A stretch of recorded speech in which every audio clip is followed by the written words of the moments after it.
প্রথমত army bomb এবং আর্মিদের সাথে কজিংটনে একত্রিত হতে পেরে আমি ভীষণ খুশি। এটার মতো আমার এই দিনটা কখনো ভুলবো না, যেখানে কজিংটনে আমাদের পারফর্ম করতে হয়েছিল। সত্যিই ধন্যবাদ। আজকে আমি নিজের ব্যক্তিগত কিছু সম্পর্কে কথা বলতে চাই।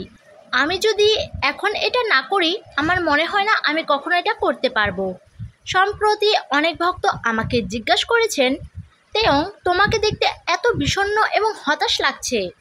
তখনই আমি তোমাদেরকে সেটা বলতে চেয়েছিলাম, যেটা এখন আমি বলতে যাচ্ছি।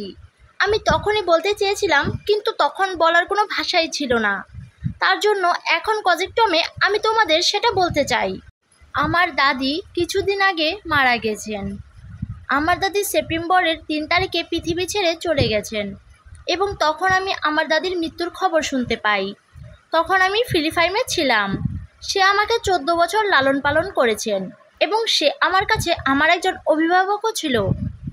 সে এমন একজন মানুষ ছিল যাকে আমি আমার কষ্টগুলোর কথা বলতে পারতাম। আমি কি করতে চাই, আমি কি খেতে চাই, সব কিছু বলতে পারতাম। আমার দাদিমা আমার কাছে খুব গুরুত্বপূর্ণ একজন ব্যক্তি ছিলেন। আমার দাদিমা মারা যাওয়ার ঠিক 49 দিন পর আমি আমাদের প্রথম অ্যাওয়ার্ড পাই মিউজিক ব্যান্ডের। আমার দাদি আমাকে টিভিতে দেখতে চেয়েছিল। এটা আমার শেষ ইচ্ছে ছিল যে আমি তাকে টিভিতে উদ্দেশ্য করে বলবো আমি তাকে অনেক ভালোবাসি, কিন্তু সময় সেটা হতে দিল না। এটি খুবই দুঃখজনক ছিল। কিন্তু আমার দাদিমা, যিনি আমার কাছে সবচেয়ে গুরুত্বপূর্ণ ছিল, সে আমাকে বলেছিল আমার ভক্তদেরকে অনেক ভালোবাসতে।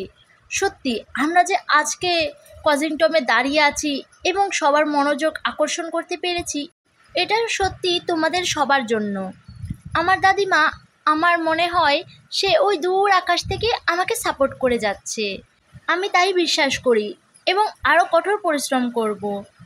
আমাদের আর্মিরা, আমাদের প্রিয় আর্মিরা, দয়া করে তোমাদের চিন্তাভাবনায় আমার মূল্যবান দাদিকেও রেখো। ধন্যবাদ। বন্ধুরা, বিয়ের কথাগুলো শুনে অনেক আর্মি কান্না করেছিল। সত্যি দুঃখজনক, খুবই দুঃখজনক। ভিডিওটি ভালো লাগলে অবশ্যই ভিডিওতে লাইক করে চ্যানেলটি সাবস্ক্রাইব করে দিও।